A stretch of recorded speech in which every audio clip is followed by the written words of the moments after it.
Declaro aberta a sessão administrativa ordinária do Egrégio Tribunal Pleno da data de hoje, 19 de agosto de 2013.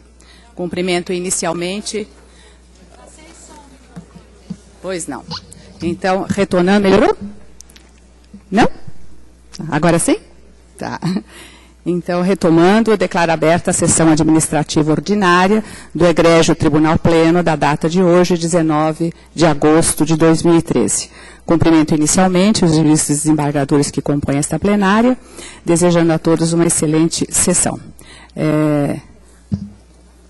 Temos para aprovação a ata da sessão administrativa ordinária plenária solene realizada no dia 5 de agosto de 2013, a ata de número 32 de 2013. Indago se há necessidade de alguma retificação ou se podemos aprová-la tal como está. Aprovada. Vamos ao primeiro processo. Esclareço que o processo de número 3... que, aliás, corre em segredo de justiça, será adiado a pedido de Sua Excelência, a ilustre relatora. Vamos ao primeiro processo da pauta. Processo número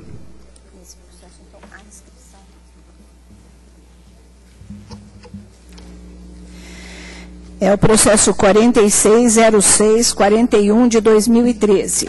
Assunto reclamação disciplinar.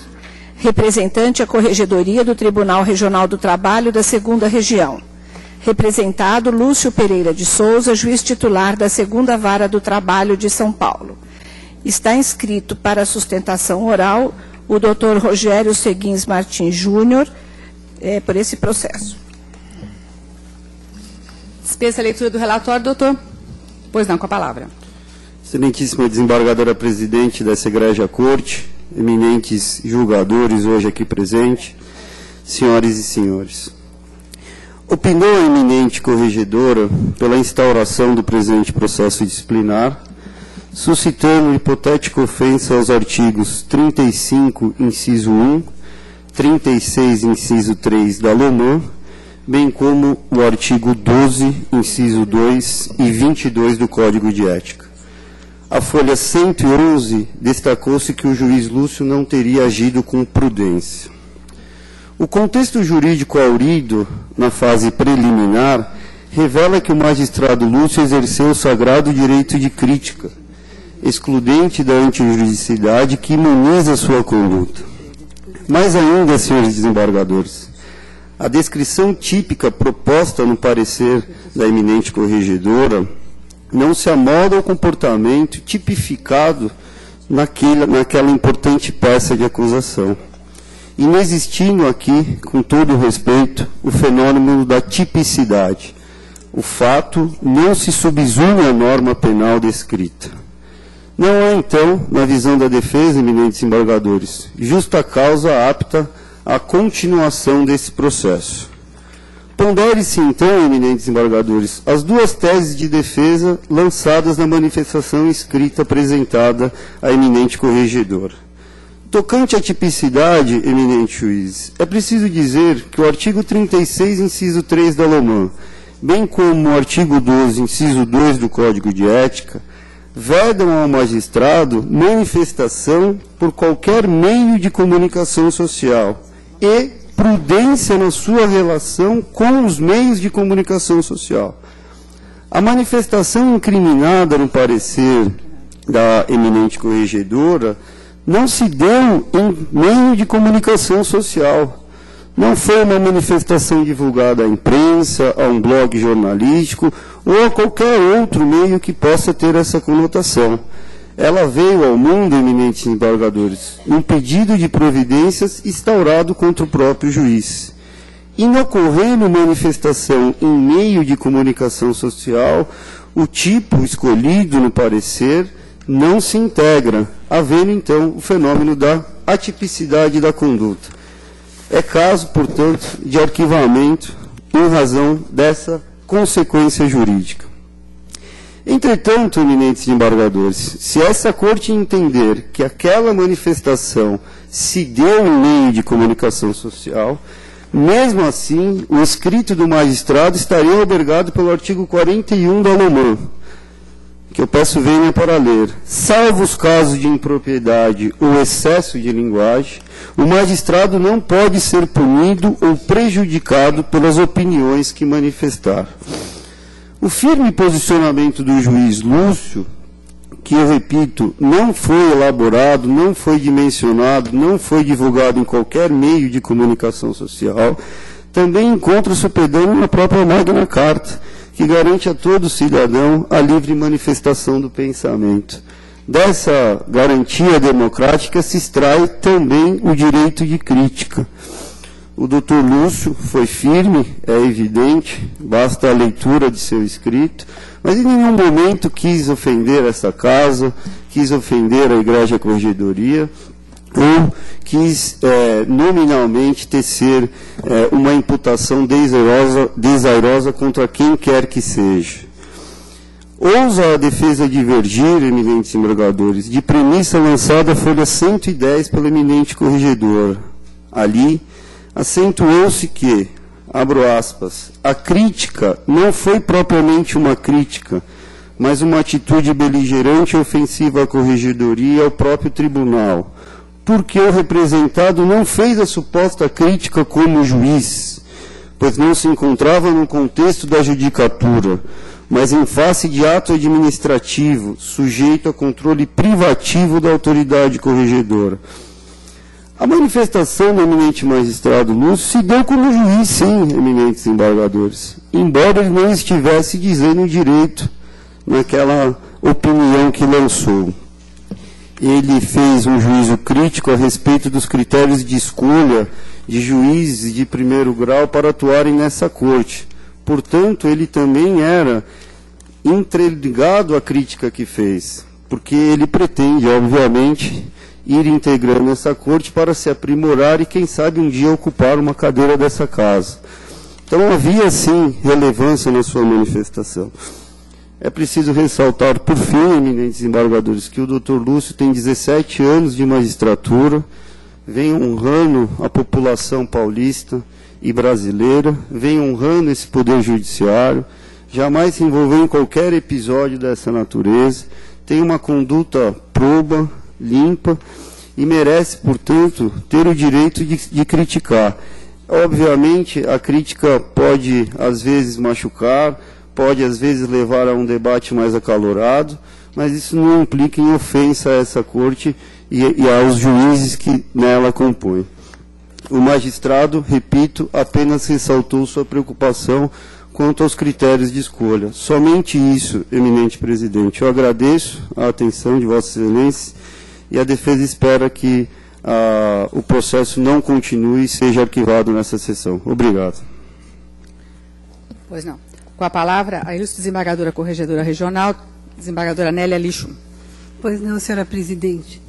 Antes de mais nada, ninguém desconhece que o doutor Lúcio Pereira de Souza é juiz antigo da corte, uma pessoa de todos conhecida e reconhecida. Porém, esta reclamação iniciou-se com a análise da resposta do representado a um despacho do excelentíssimo corregedor auxiliar de então, Dr. Rafael Pugliese, que, ao acompanhar a correição realizada na 2ª Vara de São Paulo, determinou, abro aspas, espeça-se ofício ao juiz titular da vara para que justifique em 5 dias o cancelamento da pauta de audiências de 2 semanas do período da tarde, audiências essas que estavam a seu cargo. Atualize a Secretaria da Corregedoria os dados da pauta de audiências da vara, especialmente o quadro 1 do plano de trabalho. Fecho aspas. Em resposta, o meretíssimo juiz representado disse, abro aspas, em relação ao assunto, a epígrafe, gostaria de esclarecer que a 2ª de São Paulo possuía atrasos em andamentos processuais conforme foram constatados na correção ordinária realizada e mencionados no ofício 309/2013. De outra sorte, a pauta de audiências desta vara está em regular patamar, frise-se em condições melhores do que inúmeras outras varas da região. Reorganizei toda a pauta e nenhuma audiência está agendada nesta data para período posterior ao ano de 13. Em contrapartida ainda, todas as pendências constatadas na ata de correição foram resolvidas, estando os respectivos processos em regular processamento no momento, conforme Vossa Excelência poderá constatar no sistema de informática do Tribunal. Informo ainda que uma das assistentes de audiência, justamente a que me auxilia, entrou em gozo de férias, conforme se observa do documento anexo, não sendo adequado deslocar terceiro funcionário da Secretaria para a sala de audiências. Eis que a pauta de audiência encontra-se em situação melhor do que a dos processos em execução. Acresço, além disso, que o reagendamento das audiências obedeceu ao limite previsto na Lei 6947 de 81, em seu artigo 1º, parágrafo 1º. Para todos os efeitos, a segunda, durante todo o período desde que aqui estou lotado como titular, sempre ultrapassou a solução de 1.500 processos por ano, que seria o limite não mínimo, mas máximo, previsto em lei, como parâmetro de adequada prestação jurisdicional. Aproveito para informar que até a presente data, 15 de abril de 13, esta vara já realizou mais de 800 audiências somente neste ano. Fecho aspas. As informações prestadas pelo juízo representado até o quanto transcrito cumpriu fielmente o que foi determinado pelo despacho do excelentíssimo senhor juiz, desembargador corregedor auxiliar, razão pela qual não mereceria censura se nesse ponto terminasse. Ocorre que, prosseguindo, quando não havia necessidade de outras colocações, passou a tecer as seguintes despropositadas e inoportunas colocações. Abro aspas. Nada obstante, esta vara exceda regularmente o parâmetro máximo do que seria o ideal na prestação jurisdicional previsto na Lei 6947, este tribunal desconsiderou completamente o trabalho para privilegiar os contatos políticos, quando houve nos últimos anos a convocação de juízes titulares de vara para atuar em substituição aos desembargadores. Isto mesmo contra o previsto no regimento interno da Corte, como de todo sobejamente sabido. Salvo uma formação da ata daquela sessão do Pleno, que assim fez escolha, lá não se leu nenhuma manifestação desta corregedoria em defesa do trabalho, omitindo-se completamente sobre o tema. Espera-se assim que, como esta corregedoria está no momento, e nesse ponto de bom tom, buscando informações sobre a pauta, o que em relação à segunda vara posso assegurar que sempre cumpriu mais que o previsto na lei já referida, faça de igual modo sua parte na defesa intransigente quando dá futuras sessões do Pleno sobre o tema da substituição aos excelentíssimos desembargadores de convocações em consonância ao número de audiências realizadas durante o ano imediatamente anterior. Isso traria motivação implícita de fazer mais do que a lei tem como parâmetro máximo e resultaria efeitos mais bem de acordo com o serviço público, pois haveria maior número de audiências realizadas. Claro, se isso não for ingenuidade de minha parte. 3 pontos, fecho aspas. É de se ver que as colocações do merecidíssimo juiz representado desbordam dos limites necessários ao cumprimento do despacho do excelentíssimo senhor corregedor auxiliar, demonstrando o claro objetivo de atingir esta corregedoria, bem como o Tribunal Pleno, que procede às convocações de substitutos no Tribunal, o que revela, no caso concreto, uma conduta em descompasso com os cânones que regem a postura do magistrado, o que por si só já justifica a representação em comento. Mas não é só. O merecidíssimo juiz representado em sede de defesa prévia asseverou: eu transcrevo aqui o inteiro teor da defesa prévia e vou me eximir da leitura uma vez que passei o voto integralmente a todos os desembargadores.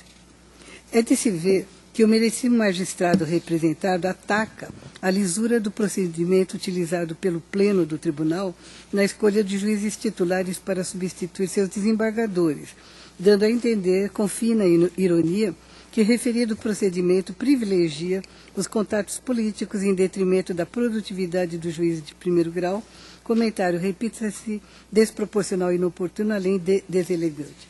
Mas não é só. O merecidíssimo juiz Lúcio alega que esta corregedoria deveria efetuar a defesa intransigente quando de futuras sessões sobre o tema da substituição, e aqui eu repito o que já foi lido. Ora, não é atribuição deste órgão correcional defender, muito menos intransigentemente, juízes de primeiro grau.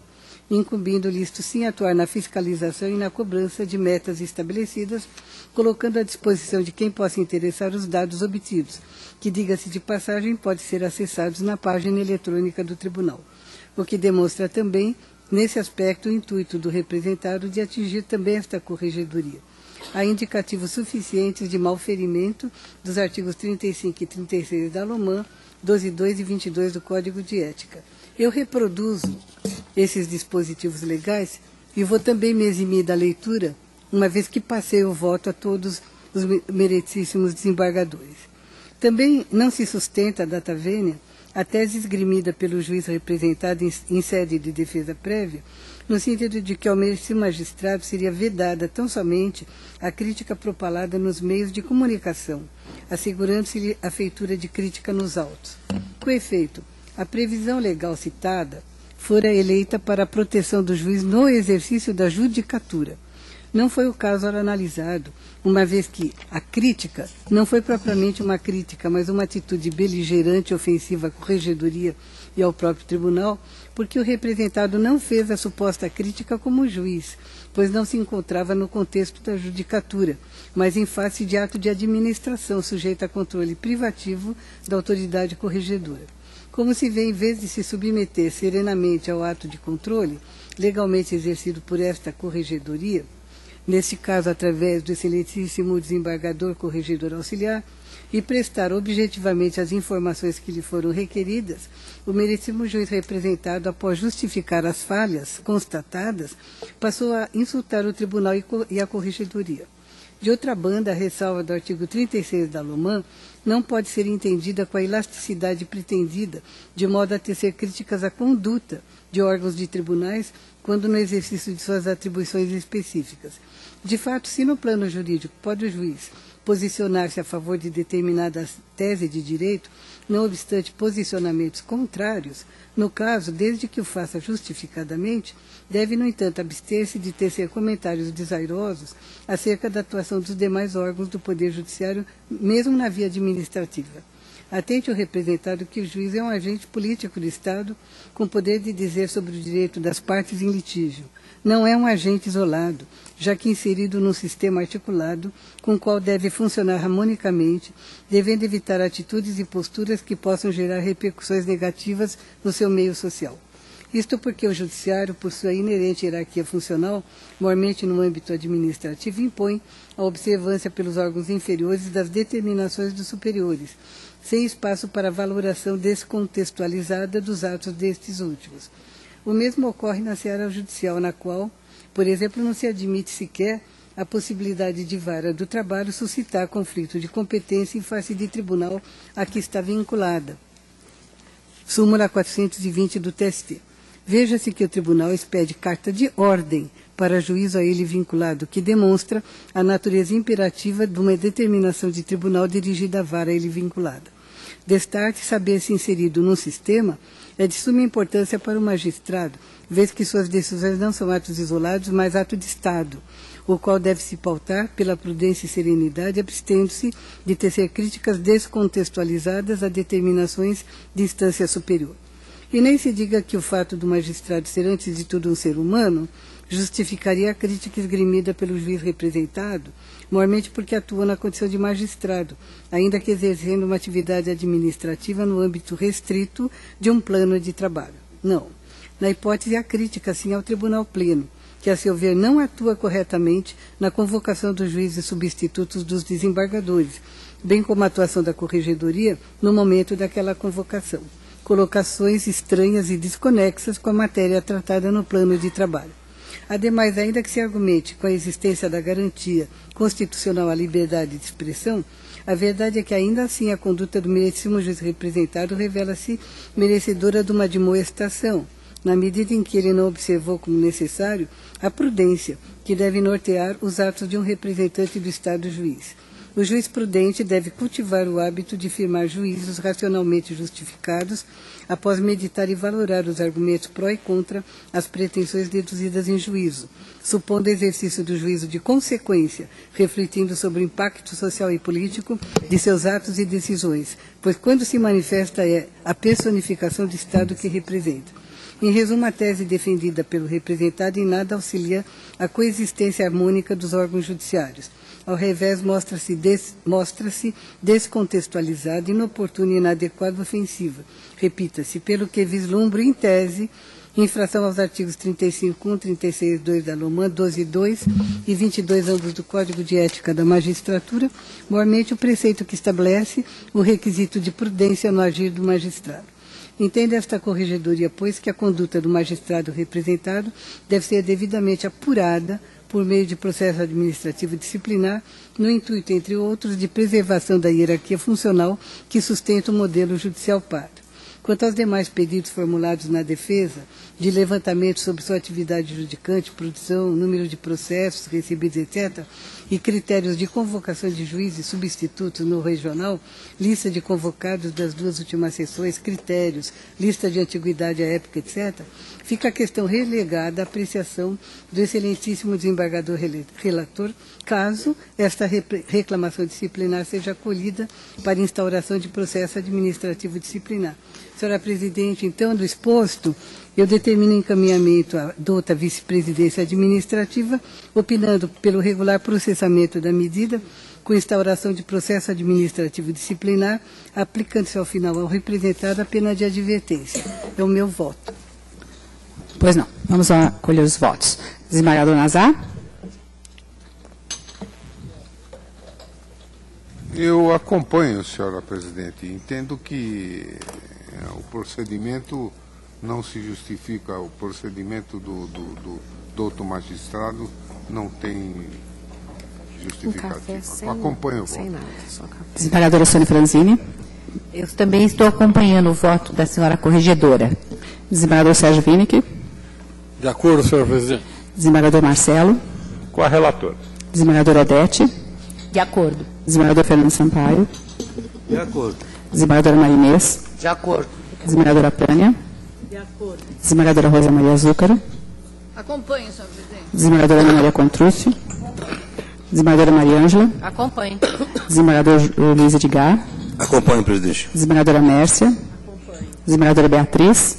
Pois não, senhora presidente, com a devida vênia, eu ouso divergir da proposta. Entendo que o magistrado lançou uma crítica na sua manifestação, conquanto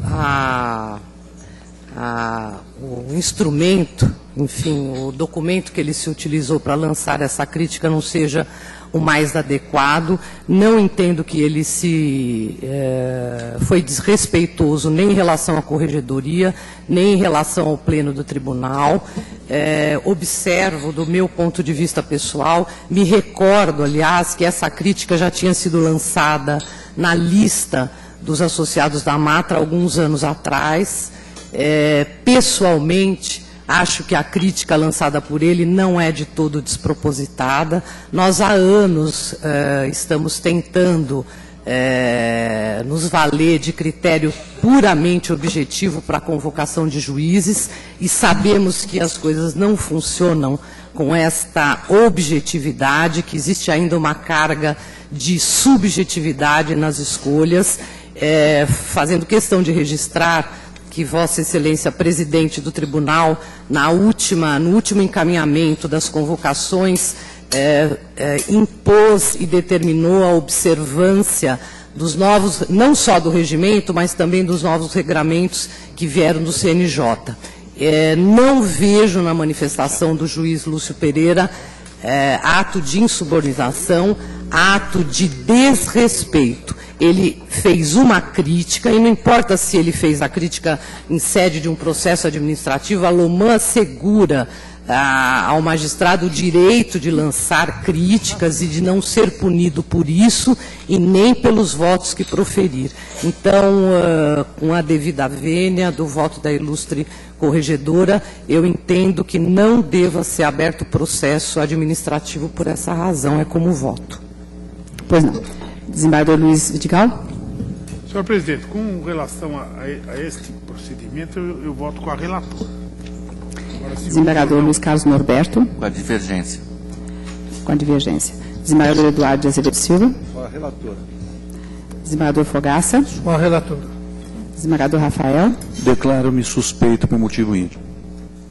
Desembargador Trigueiros. Senhor presidente, eu gostaria de me manifestar numa linha parecida com a da doutora Beatriz. Todo respeito ao voto elaborado pela ilustre relatora, eu estou entendendo que, ainda que fora de contexto ou inoportuna a crítica lançada, ela não contém excessos de linguagem, ela não provoca cisânia, porque ela foi lançada dentro dos autos de um processo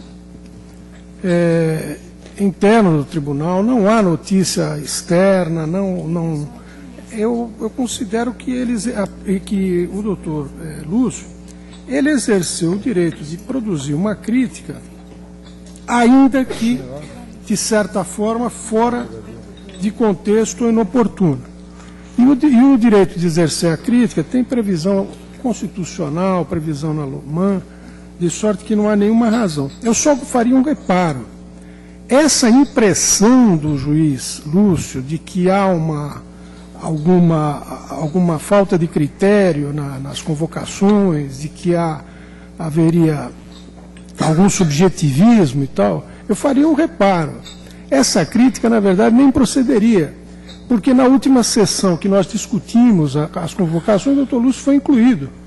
Ele foi incluído e ele atuou na SDI 4 conosco, ainda que tenha atuado por pouco tempo, mas fez isso, atuou. Então ele já está sendo colocado nas listas. Então essa é apenas a ressalva que eu faria. Quer dizer, ainda que a crítica não tenha uma razão substantiva de ser, acho melhor que ele tenha feito essa crítica dentro dos autos do que nos corredores do judiciário, e aí sim produziria uma fratura no seio da classe. De sorte que eu estou votando pelo arquivamento da medida. Desembargador Rovirson. Acompanho a relatora. Desembargadora Sônia Aparecida Gindo. Com a relatora. Desembargador Sérgio Junqueira. Senhora presidente, com a devida vênia da doutora relatora, eu vou divergir por um aspecto formal.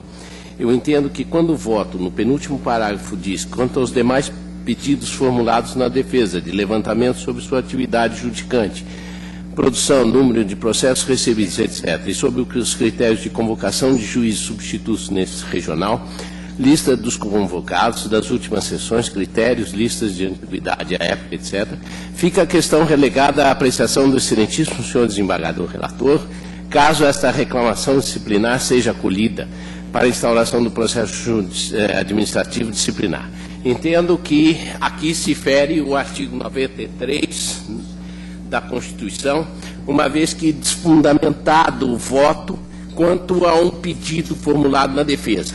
Entendo que o voto poderia até rechaçar esse argumento, mas relegá-lo para apreciação pelo excelentíssimo desembargador relator, se o processo for acolhido, trata-se, a meu ver, de voto condicional e, a meu ver ainda, relega algo que não poderia ser relegado, porque a acusação é esta. E aqui nós vamos julgar segundo a acusação. Por esse fundamento formal, eu voto pelo arquivamento. Pois não. Desembargadora Cândida. Acompanha a relatora. Desembargadora Lisete. Acompanha a divergência. Desembargadora Jane. Com a relatora. Desembargador José Rúfulo. Com relatora. Desembargadora Ivani. Com a divergência. Desembargadora Ana Cristina Lopetinati. Com a relatora. Desembargadora Ivete. Com a divergência. Desembargadora Silvia Almeida Prado. Com a relatora. Desembargador Sérgio Pinto Martins. Com relatora. Desembargador Davi. Senhor presidente, até para que se possibilite ao representado o juízo de retratação, se assim ele entender, eu voto com a relatora. Desembargador Sônia Maria Foster do Amaral. Com a relatora. Desembargadora Rosa Maria Vila. Com a relatora.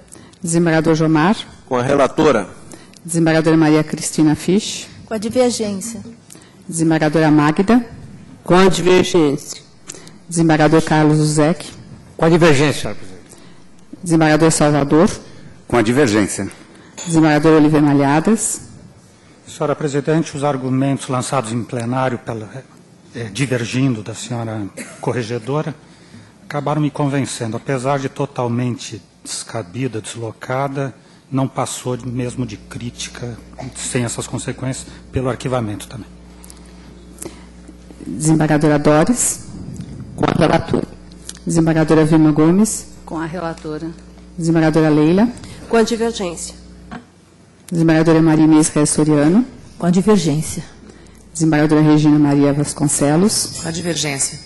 Desembargador Paulo Mota. Com a divergência. Desembargador Manuel Ariano.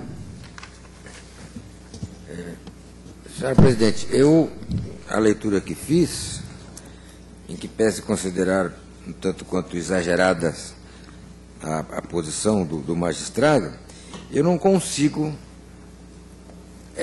colocar esse fato, essa hipótese, no artigo 35, inciso 1 e 36, inciso 3 da LOMAN, assim como não cabe no artigo 12, 2 e 22 do Código de Ética dos Magistrados. Eu acho que não há como configurar o fato ocorrido nessas normas. Por isso eu acompanho a divergência. Desembargadora Cíntia. Com a relatora. Desembargador Roberto Barros. Com a divergência. Desembargador Jonas. Senhora Presidente, apesar de infeliz a crítica, eu vi mais como um desabafo, então eu voto pela divergência também. Desembargadora Bianca Bastos. Eu voto com a relatora, senhora Presidente. Desembargadora Sandra Cury. Com a relatora. Desembargador Benedito Valentini. Com a relatora. Desembargadora Maria Isabel Cueva. Desembargador Sidney. Com a relatora. Desembargador Ricardo. Com a divergência. Desembargadora Rosana. Com a relatora. Desembargadora Regina. Com a divergência. Desembargadora Simone. Com a relatora. Desembargador Kion Mili. Com a divergência. Desembargador Álvaro. Com a divergência. Desembargadora Silvia Regina Devanold. Desembargadora Hilma. Com a relatora.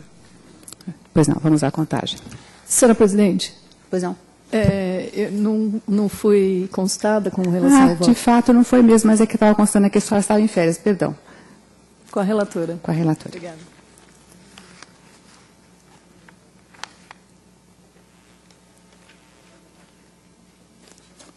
Maria?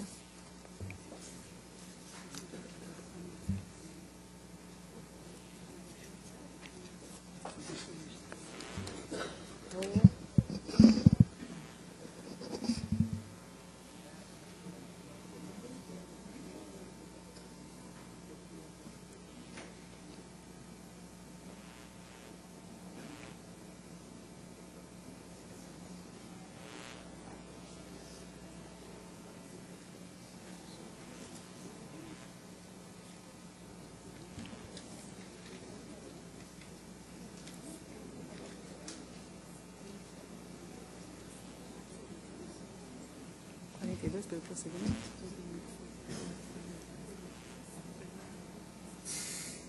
Quantos são presentes? 31 pelo.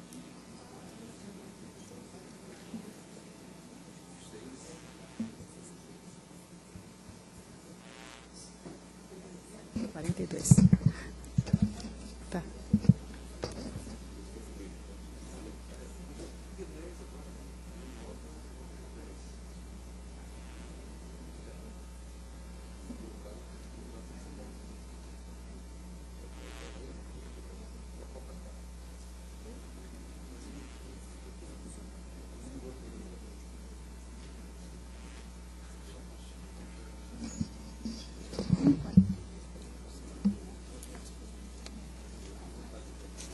Foram, resultado, 42 votos pelo prosseguimento, 23 votos pelo arquivamento e um impedimento, de forma que a douta maioria entendeu pelo prosseguimento e instauração do processo administrativo disciplinar. Passaremos a seguir a distribuição.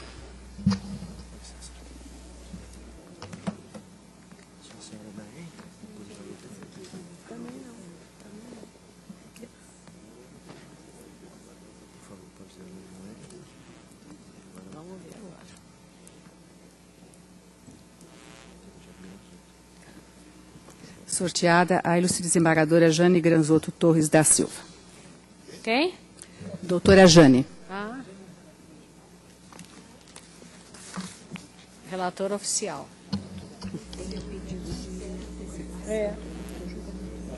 Você passou bastante embaixo daí para ela.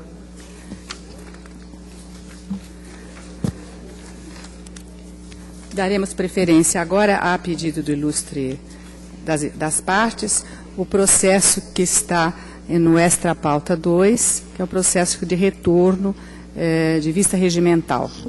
Vamos ao pregão. Processo 654612 de 2011, assunto: processo administrativo disciplinar em face de magistrado. Representante a Corregedoria Regional do Trabalho da 2ª Região. Representado João Felipe Pereira de Santana, juiz substituto. Relatora a desembargadora Jane Granzotto Torres da Silva. Revisor o desembargador José Ruflo. O julgamento deste processo já havia sido iniciado e ele estava com um pedido de vista para o excelentíssimo desembargador Rafael Pugliese e retornou, então, desta vista. Com a presidência, a doutora Silvia. Pois não, doutor Rafael. Senhora presidente, antes de... Sou eu que estou na presidência. Senhora vice-presidente, eu pedi a licença para pedir a reformulação do meu voto no sentido de acompanhar... Fala mais no microfone, por favor. Após profunda reflexão sobre esse feito, eu me convenci que devo alterar meu voto para acompanhar a divergência pela improcedência do procedimento administrativo.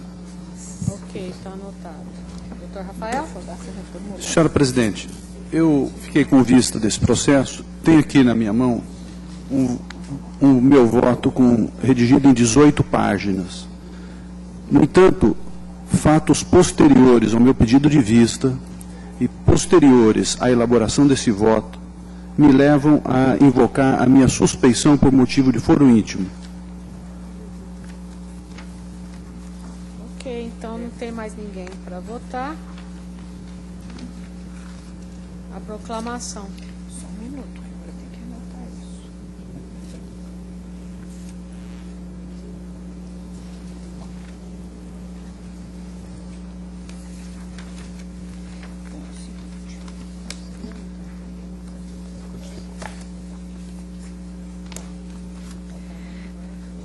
Então, houve maioria de votos pela procedência.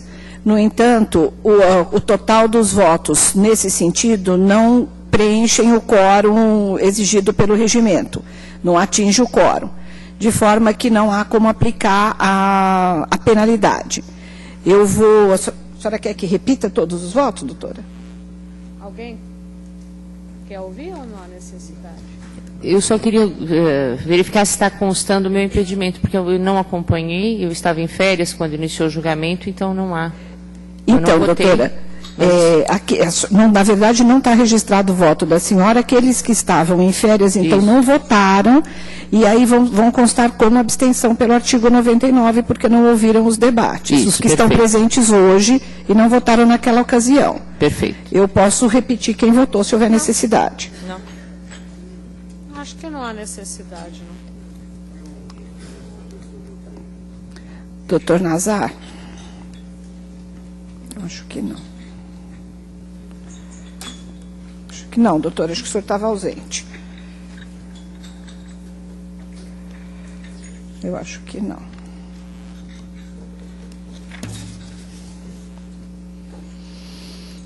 Não estou localizando, não.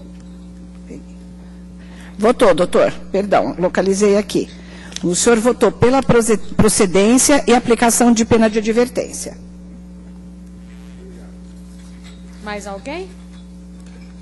Ok, então está proclamado. Eu vou à presidência, Vossa Excelência. Pois não, obrigada. Vamos, portanto, agora ao processo de número 2 da pauta normal. Ao pregão. Eu trouxe, peguei em casa e botei lá. Processo 51.2261 de 2013, assunto reclamação disciplinar. Representante Corregedoria do Tribunal Regional do Trabalho da 2ª Região. Representado Ricardo Coga de Oliveira, Juiz do Trabalho substituto. Não. Com a palavra, doutora Maria Inês Moura, desembargadora Corregedora Regional Regimental. Pois não, senhora presidente, eu passei o voto para os colegas e, na verdade, o doutor Ricardo Coga é importante pormenorizar o histórico de compromissos que foram assumidos pelo magistrado e não honrado. Há um excessivo número de pedidos de providências apresentados e já existem motivos anteriores que ensejaram a autuação de reclamações disciplinares. Então, o que se vê é que toda a tentativa de observar o empenho e dedicação do meritíssimo juízo representado no desempenho de suas funções, e isso desde maio de 2012, a quem foram dadas inúmeras oportunidades, essas tentativas foram infrutíferas. Então, ele jamais conseguiu passar perto de cumprir os diversos planos de trabalho que foram ofertados pela Corregedoria e sempre justificou sua baixa performance, a sua situação psicológica sempre instável. Então, além da excessiva morosidade para a prolação de sentença, na maior parte do tempo, o doutor Ricardo se coloca de forma inacessível à Corregedoria, seja para a prestação de esclarecimentos, seja para cumprimento de determinações, deixando inclusive de proceder à leitura regular dos e-mails que lhes são enviados. Então, mesmo instado para que lesse de forma rotineira seus e-mails, esse compromisso foi assumido, mas não foi cumprido com regularidade. Então, ele manteve a conduta de não observar as correspondências e, com isso, portanto, não cumpre as determinações da Corregedoria, continua com um passivo de processos pendentes bastante elevado, e mesmo considerando as dificuldades do magistrado em razão de sua saúde física e psíquica, eu estou opinando em desfavor do magistrado, porque entendo que essa situação dificilmente vai ser superada, é uma situação já crônica e os reclamantes e familiares ficam dependendo por anos seguidos da prolação de suas decisões. Tanto que a própria Corregedoria entendeu por redistribuir novamente esse acervo de pendências.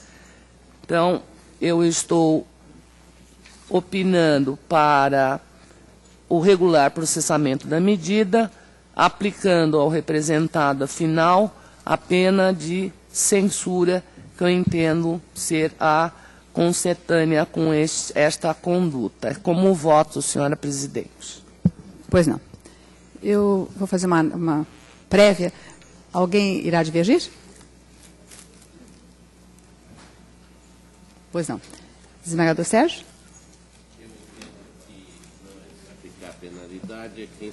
O microfone, por gentileza, desembargador Sérgio.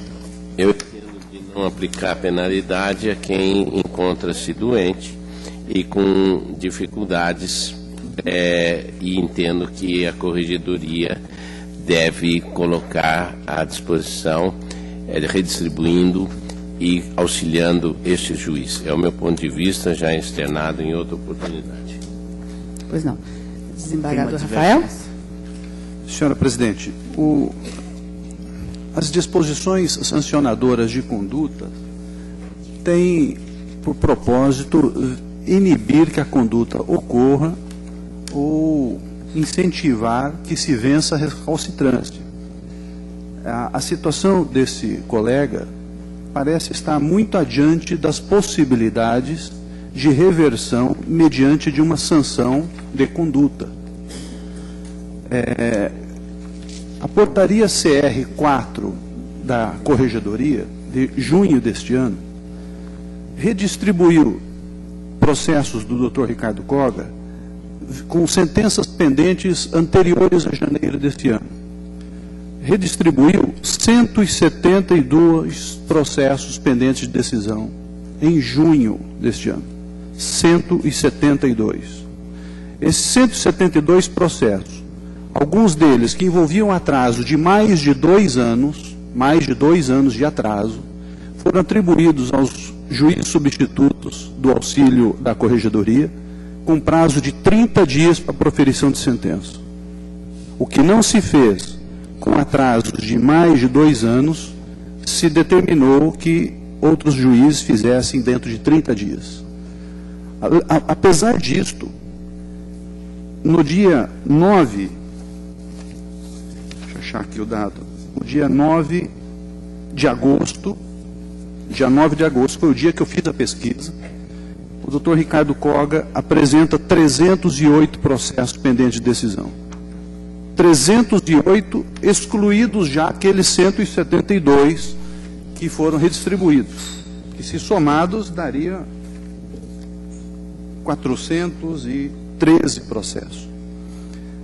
Então, parece que uma combinação por advertência, por censura, está muito longe de reverter uma conduta que não se espera que venha a ocorrer, porque nós temos aqui entregar um serviço à jurisdição. E os recursos disponíveis à Corregedoria são recursos limitados pelo próprio sistema. O nosso sistema gera essa limitação. Até um ponto se pode fazer, como, por exemplo, essa redistribuição de processos favorecendo o jurisdicionado, mas isso não resolve uma questão de procedimento do magistrado. Então, abrir um processo por censura não me parece que vai gerar o grande efeito esperado, que é não ter os atrasos, que é proferição de sentenças num prazo razoável, etc. Talvez, então, muito melhor seja uma investigação consequente do estado da possibilidade, da capacidade ou incapacidade do magistrado de prosseguir. O voto da ilustre relatora faz menção a questões de saúde do outro magistrado, evidentemente questões de saúde verificadas em outro processo, porque neste nós não temos elementos colocados, mas já esteve no plenário em outros processos. E então me parece que mais acertado seria a apuração da eventual incapacidade. Senhora presidente. Doutor Olivier Malhadas, parece que tinha pedido a palavra. No mesmo sentido dos desembargadores que me antecederam, pelo arquivamento. Pelo arquivamento. Pois não. Doutor, quem mais gostaria? Senhora presidente. Senhora presidente. Pois não. Da mesma forma como eu me manifestei no procedimento anterior aberto pela Corregedoria em face do juízo representado, eu declaro-me suspeito para votar no presente processo. Suspeição? Pois não. Desembargador Vidigal? Também. Doutora Fisch?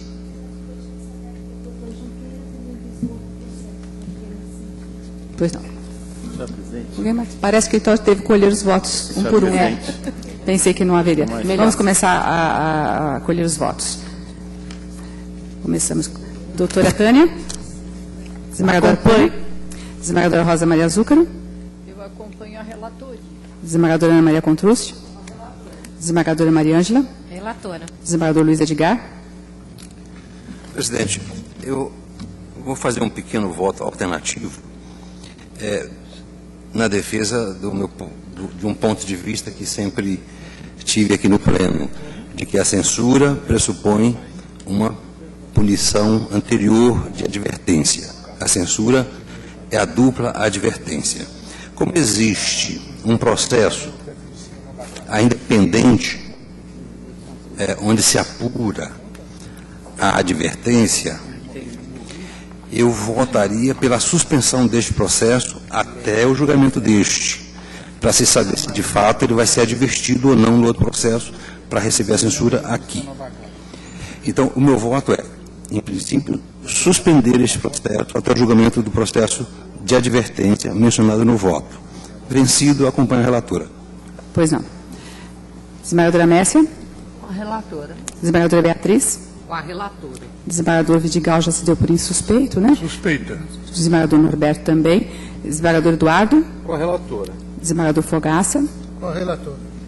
Desembargador Rafael propõe um arquivamento e a abertura de um... É isso? Sim. Pois não. Desembargador Trigueiros. Com a relatora. Desembargador Rovirso. Com a relatora. Desembargadora Sônia Gindro. Com a relatora. Desembargador Sérgio Junqueira propõe o arquivamento, correto? Sim. Desembargadora Cândida. Com a relatora. Desembargadora Lisete. Acompanho divergência do Dr. Sérgio Junqueira. Desembargadora Jane. Com a relatora. Desembargador Rúfulo. Com a relatora. Desembargadora Ivani. Com a relatora. Desembargadora Petinati. Com a relatora. Desembargadora Ivete. Com a relatora. Desembargadora Silvia Meira Prado. Relator. Desembargador Sérgio Pinto Martins. Voto com o juiz Luiz Edgar. Voto? Suspendendo o processo e, no mérito, se for vencido, acompanha a relatora. Relatora. Desembargador Davi. Com a relatora. Desembargadora Sônia Maria Foster do Amaral. Com a relatora. Desembargadora Rosa Maria Vila. Com a relatora. Desembargador Jomar. Com a divergência do Dr. Sérgio Junqueira. Pois não. Desembargadora Maria Cristina Fischi. Já. A divergência do Dr. Junqueira. Pois não. Desembargadora Magda. Acompanho o desembargador Sérgio Junqueira. Desembargador Carlos Zuzek. Pois não, senhor presidente, eu voto pela suspensão do processo, se vencido, voto com a divergência. Desembargador Salvador. Senhor presidente, eu voto pela suspensão também, a semelhança do voto do desembargador Luiz Edgar, e se vencido, com a relatora. Desembargador Oliver Malhadas. Divergência. Divergência. Desembargadora Doris. Com a relatora. Desembargadora Vilma. Com a relatora. Desembargadora Leila. Neste caso, com a relatora. Com a relatora. Desembargadora Marinês. Com a divergência. Desembargadora Regina. Relatora. Desembargadora Paulo. Perdão, desembargador Paulo Mota. Com a relatora. Desembargadora Lília. Com a relatora. Desembargador Manuel Oriano. A divergência do desembargador Luiz Edgar. Luiz Edgar? Pela suspensão. Isso. E no mérito? No mérito, com a divergência que não adianta aplicar uma punição. Se o desembargador está doente, se o magistrado está doente, ele merece um outro tipo de abordagem, não este. Então, eu voto pela suspensão ou pelo arquivamento. Pronto. Para simplificar. Pois não. Desembargadora Cíntia. Eu acompanho a relatora. Desembargador Roberto Barros. Pelo arquivamento, senhora presidente, com os fundamentos do desembargador Rafael. Desembargador Jonas. Neste caso, acompanho a relatora. Desembargadora Bianca Bastos. Senhora presidente, eu voto pela suspensão e, se vencida, eu voto com a divergência do desembargador Rafael. Desembargadora Sandra Cury. Eu voto pelo arquivamento. Desembargador Benedito Valentini. Com a relatora. Desembargadora Maria Isabel Cuevas. Pela suspensão, sim, com a divergência do Dr. Junqueira. Desembargador Sidney. Com a divergência inaugurada pelo Dr. Rafael. Desembargador Ricardo. Da mesma forma que o Dr. Sidney. Desembargadora Rosana. Com a relatora. Desembargadora Regina Aparecida Duarte. Eu voto pela suspensão e, se vencida, com a divergência aberta pelo Dr. Rafael. Desembargadora Simone. Eu voto pela suspensão, se vencida, com a relatora. Desembargadora Kyong Mili. Voto pela suspensão e, no mérito, com a divergência do desembargador Sérgio Junqueira. Desembargador Álvaro.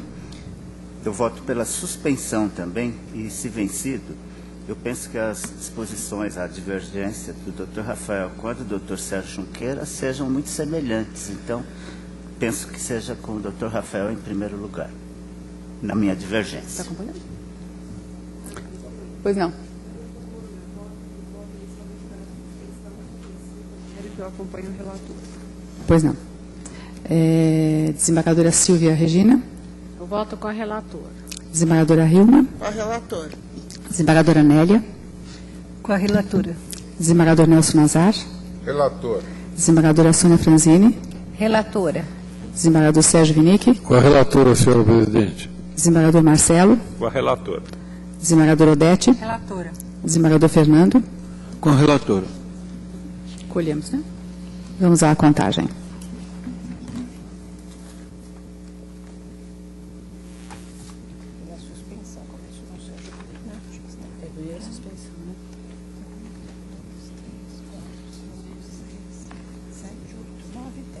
10 pela suspensão. A suspensão ficou rejeitada.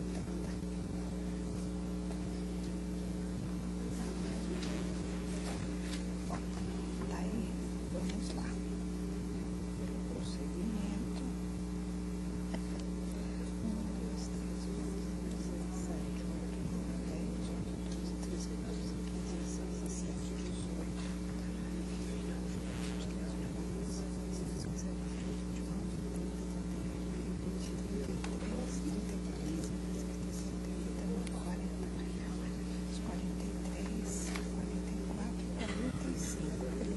18. E pelo arquivamento, eu anotei cada um, mas enfim, colocando o arquivamento com seus fundamentos, né? Cada um com seus fundamentos. 5, 6, 7, 8, 9, 10, 11, 12, 13, 14, 15, 16, 18, 19. Tem ainda impedimento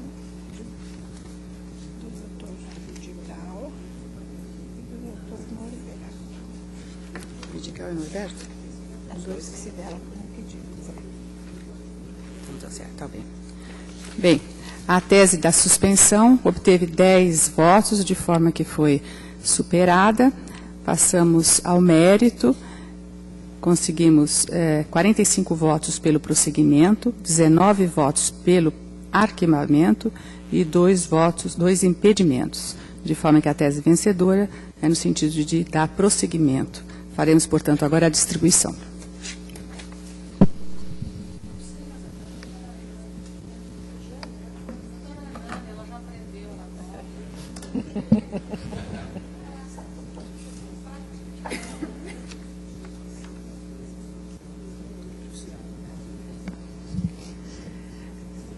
Desembargadora sorteada, a doutora Juscelema Maria Godinho Gonçalves.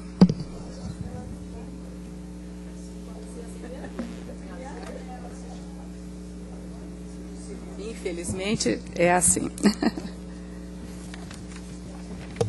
Passamos agora aos processos extra-pauta, quase todos relativos ao processo, aliás, todos, né? Todos de remoção. Processos de remoção. Processo número 1. Processo 836950 de 2013, assunto: concurso de remoção destinado ao provimento do cargo de juiz titular da Vara do Trabalho de Poá. Vaga decorrente da promoção da excelentíssima de juiz titular da 7ª Vara do Trabalho de São Paulo, em vaga decorrente da remoção da excelentíssima juíza Cláudia Zerati para a 2ª Vara do Trabalho de Franco da Rocha. Com a palavra a doutora Silvia. Pois não, há 2 inscrições, doutora Débora Cristina Federighi e doutora Luciana Maria Magalhães.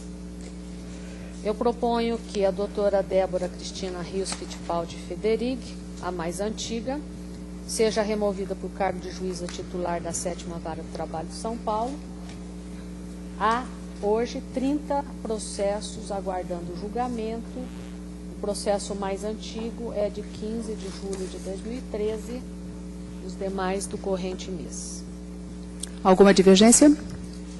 Decisão unânime, deferindo à doutora Débora Cristina Rios Fittipaldi Federighi a remoção para o cargo de juíza titular da 7ª Vara do Trabalho de São Paulo. Próximo. Processo 837642 de 2013. Assunto: concurso de remoção destinado ao provimento do cargo de juiz titular da 81ª Vara do Trabalho de São Paulo, vaga decorrente da remoção da excelentíssima juíza Sueli Tomé da Ponte para a 2ª Vara do Trabalho de Carapicuíba. Com a palavra a doutora Silvia. Também temos 2 candidatos, Marcelo Donizete Barbosa e Luciana Maria Magalhães. Eu proponho que o doutor Marcelo Donizete Barbosa, o mais antigo, seja removido para cargo de juiz titular da 81ª Vara do Trabalho de São Paulo. Existem somente 8 pendências em seu nome, a mais antiga do dia 9 de agosto do corrente ano. Pois não. Alguma divergência? Deferida, portanto, por unanimidade, a remoção do Dr. Marcelo Donizete Barbosa para o cargo de juiz titular da 81ª Vara de Trabalho de São Paulo. Não tem mais? Tá bom. Concluída a pauta do Tribunal Pleno, agradeço a presença de todos e declaro encerrada a sessão. e solicito aos membros do órgão especial que retornem em 5 minutos.